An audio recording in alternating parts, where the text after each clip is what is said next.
back again. Continue this. I just kind of want to know how the heck Colic Bear is alive or whatever.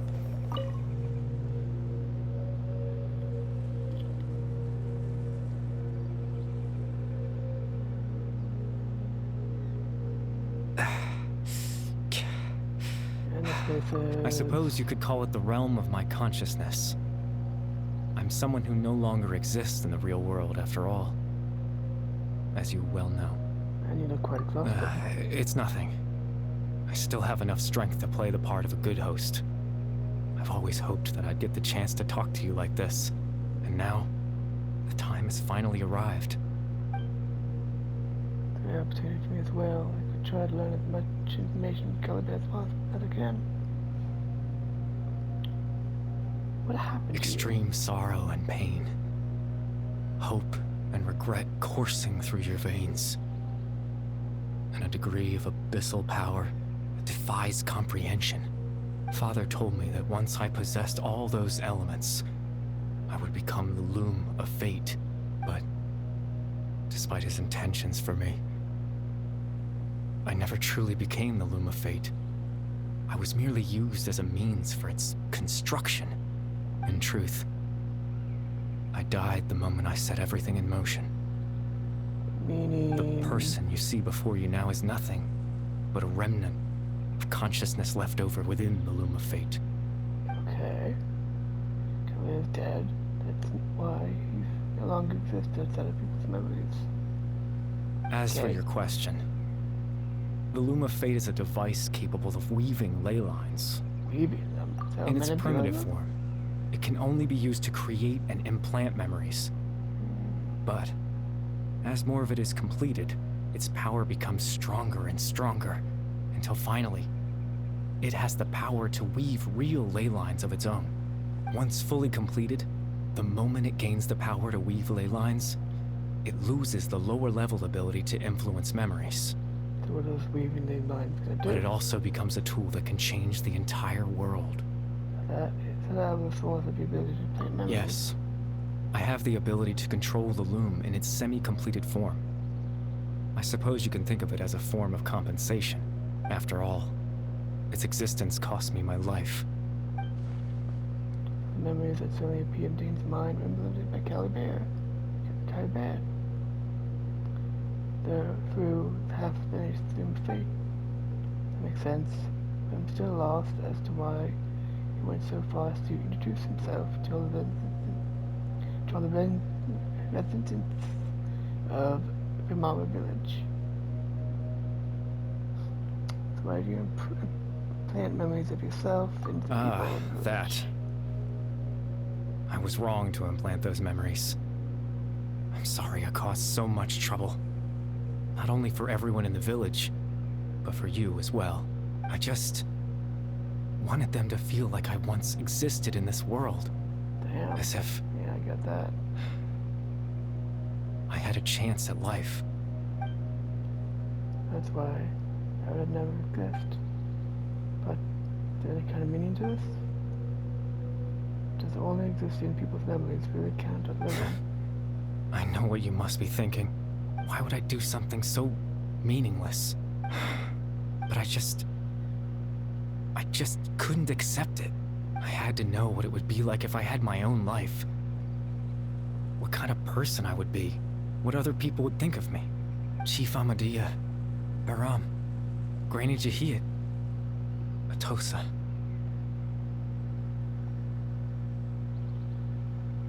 What would it be like if I could live alongside them?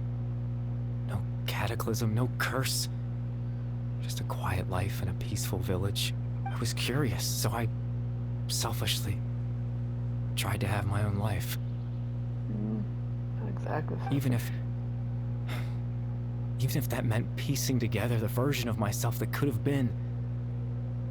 One memory at a time. I know it sounds stupid. After all, my life ended a long time ago. Any chance at living was stripped away from me when I was 8 years old. My consciousness left to mature in an illusory world of nothingness.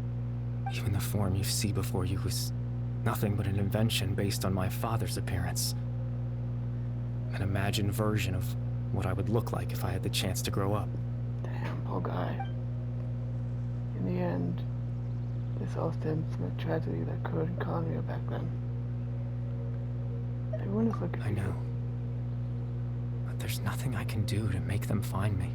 If I could exist in the real world, I would return without a second thought and surprise them with the suddenness of it all. But, well, that's not possible for me. As I understand it,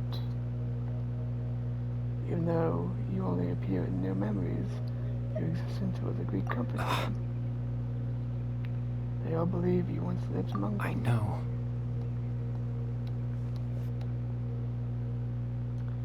Well, now that I found you, let's continue this conversation some other time. Damn, it's Captain Dainsleif. Twilight's sword, you mean? No need to meet up with him. Things should already be settled on his end. Settled? Exactly. As someone who could only exist in people's memories, the fact that I'm able to talk to you in my consciousness like this can only mean one thing.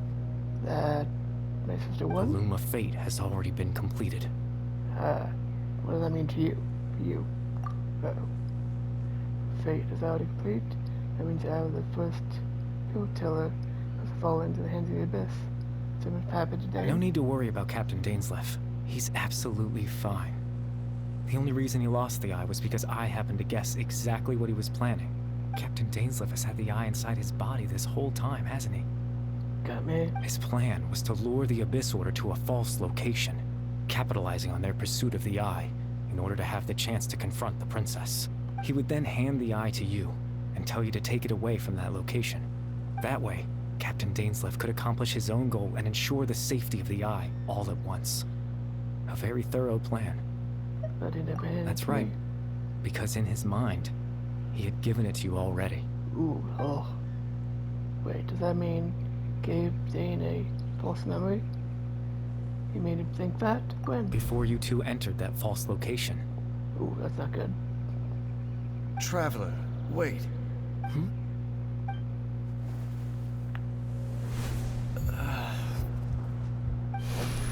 We've no time to lose. Let's head inside. That's not good.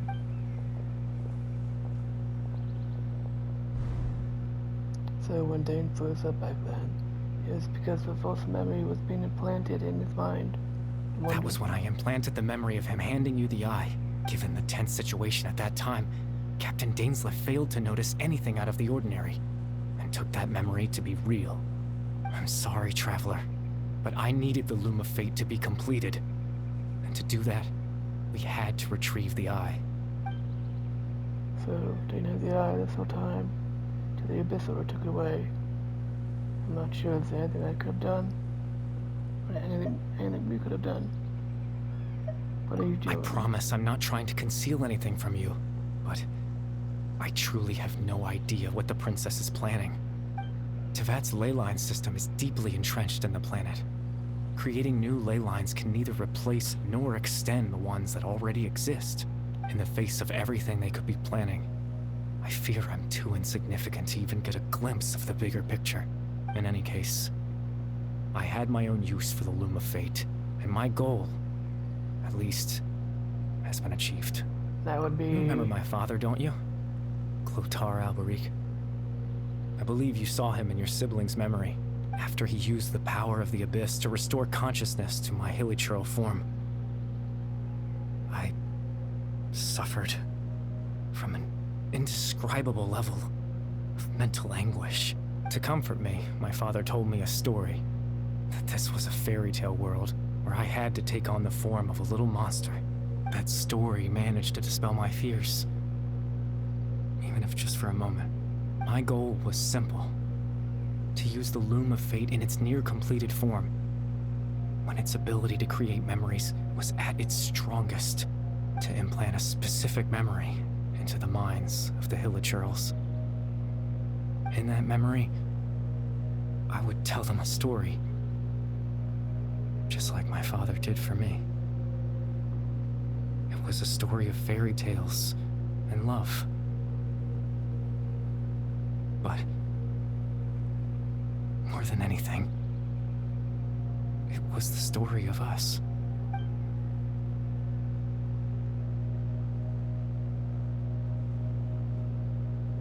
So the thing that caused him to calm down back then was Caliban's story. That was his goal. That was the only thing he wanted. He had devices to help him with fate at his disposal. All he wanted to do was to offer him a chosen moment. I can't change the world. Not when I lost the very right to exist within it. Implanting those memories, that was the most worthwhile thing I could offer.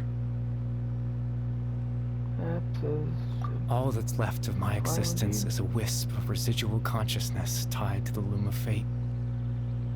In truth, that trace of my consciousness should have dissipated long ago.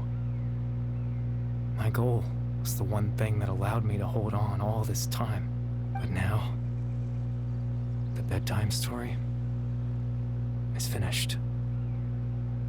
And it's finally time to rest.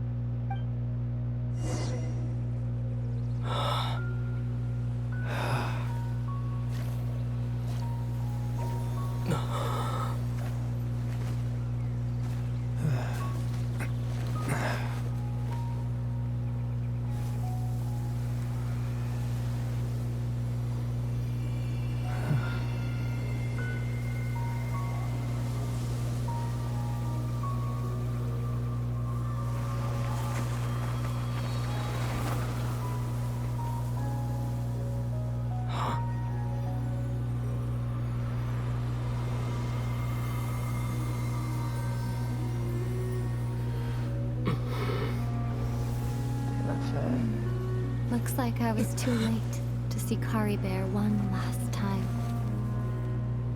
I mean...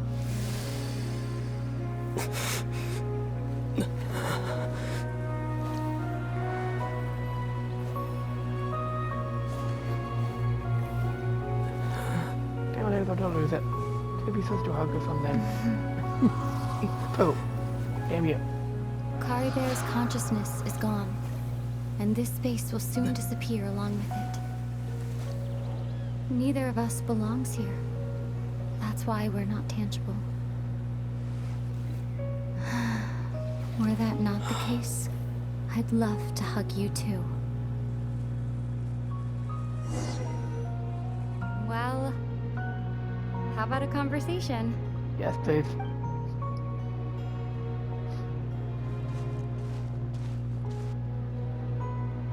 The chance to just stop and talk like this is certainly not easy to come by. Wouldn't you agree? Yep. That battle earlier was tough. The one against Dane, I mean. I didn't expect that after everything, he would still hesitate to raise his sword against me. Were it not for that, perhaps I'd still be no match for the Twilight Sword. Even after 500 years. What are you The playing loom with the damn of loom? fate, huh? I still haven't found a way to utilize it to its full potential. But there's still time. Time until Before what? the heavenly principles awaken. They actually are asleep. And here we all thought you'd have to pull something out of us. Yes, for 500 years now, ever since the cataclysm in Conria. There's been no sign of activity. Not long ago, you witnessed the Hydro Archon destroy her divine throne. Yes? Yep. Such a flagrant disregard for the rules, and still Celestia took no action. I suppose that's proof enough of the Heavenly Principles situation. However, the Heavenly Principles will awaken. We just don't know when that will be, or what might trigger it.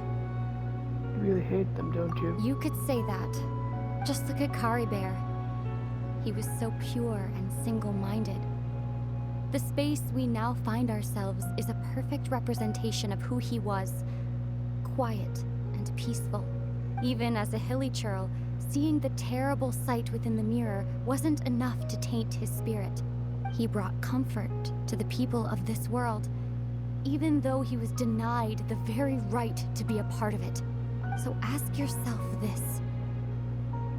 Who was it that deprived him of that right to exist? The gods? Of course, that's only one example. My feelings about the heavenly principles are too complicated to explain in just a few words.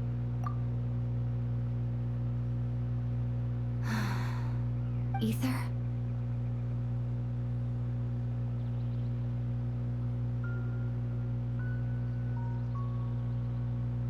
You're the only one in this world who calls me that. There's so much I wanted to ask you, but for some reason, I'm not interested in asking those questions right now. There's just one thing I have to ask. One thing I could never understand. Why? Why can't we continue our journey together?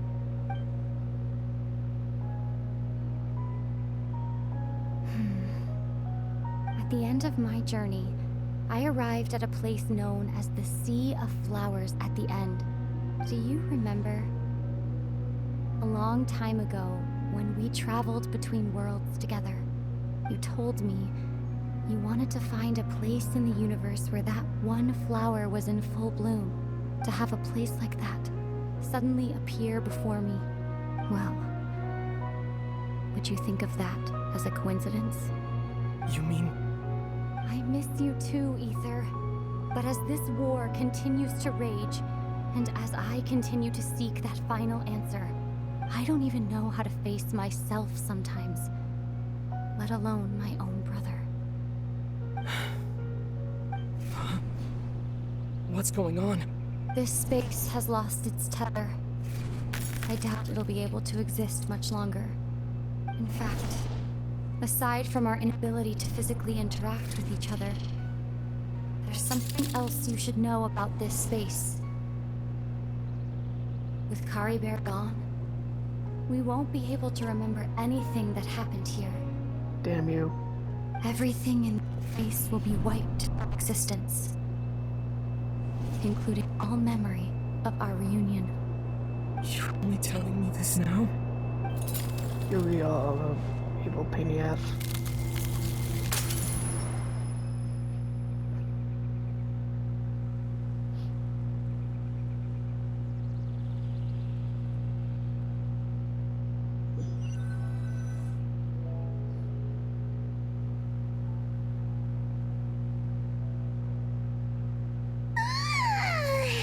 Still so sleepy. Really? Paimon's head feels all fuzzy. We would go to sleep in the first place. Oh, Paimon woke up a little earlier than you, so Paimon will fill you in. The villagers said that they saw us sleeping near the village yesterday. They couldn't wake us up no matter how hard they tried, so they decided to just bring us back here. Oh, and Dane came by just now. It looked like he was injured. He didn't say anything, though. Just made sure that you were all right and left.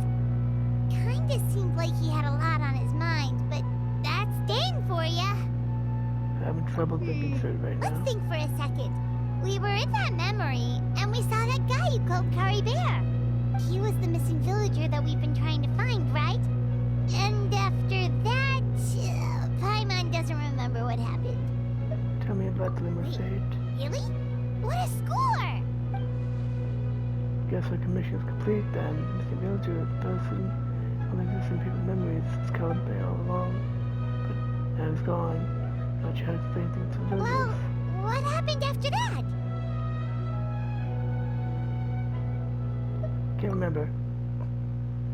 Maybe I'm just tired. But like something else happened.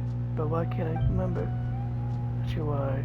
It must feel as if we lost something. Ah, there you are. Sleep well? Bayram? You sure seem happy. Did something good happen? Something good?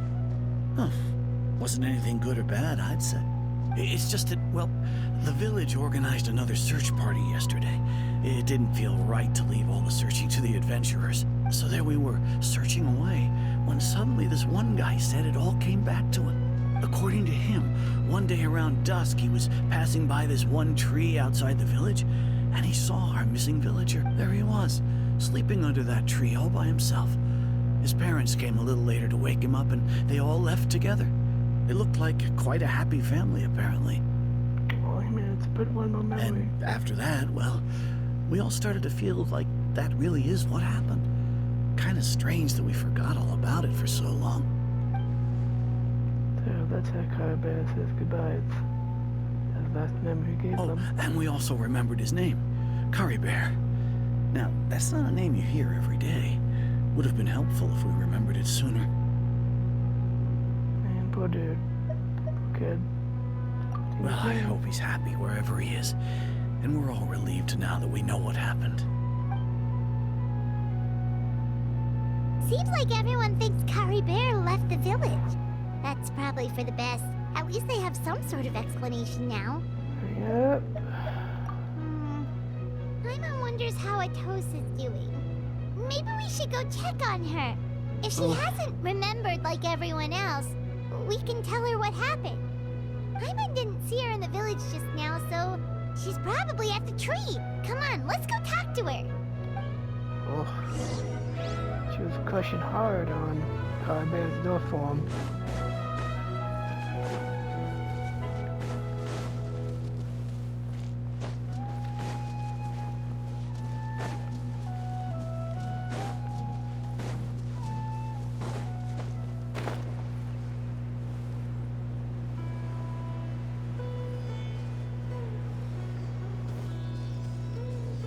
She's over there, but let's come and quick get this Sealy to place. Come on, go. Come on, let it go, send. Go, go, go, go, go. Go.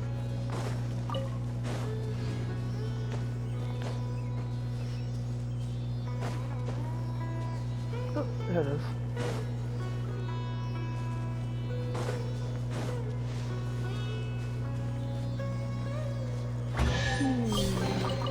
Certainly worth the extra mile.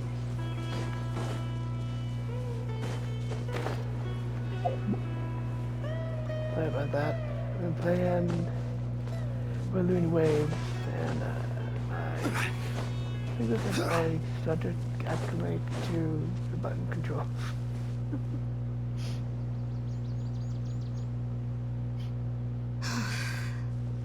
Hey, Atosa, how's it going? Horrible, probably. Oh, it's you two. I was just about to go looking for you. I wanted to thank you. I was part of the search party, so I remember what happened to Curry Bear now. Honestly, I just can't believe I forgot something so important. Maybe he wanted you to He get always him. seemed to appear out of nowhere, and now he left just as quickly. If Curry Bear wants me to forget about the time we spent together, then I'm willing to try. I relied on him for a lot of things, but I'm sure with enough time, even the deepest of attachments can fade.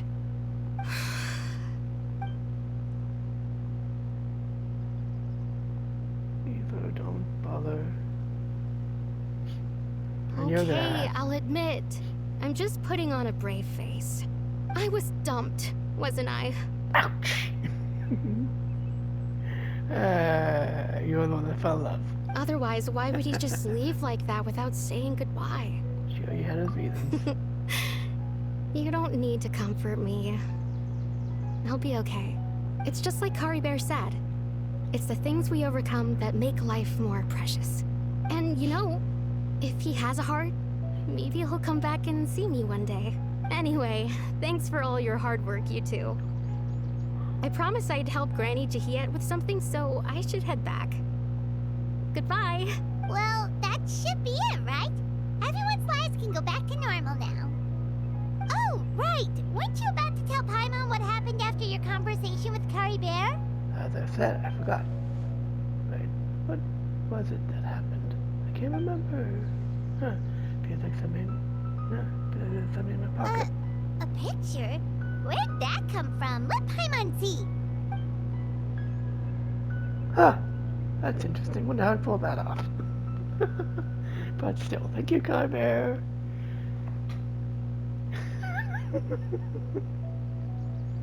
Let's get along with each other.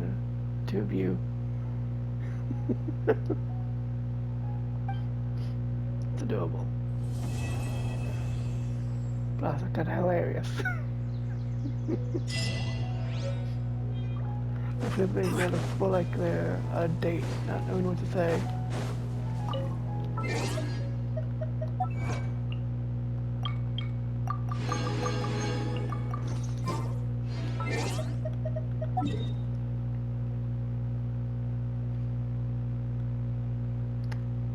Ooh. Huh. That's honestly not enough. You really should have just given us 2400, 240. Just like a lot of other games. But nope. We have freaking 200. One more round of things. That's not enough. Oh well.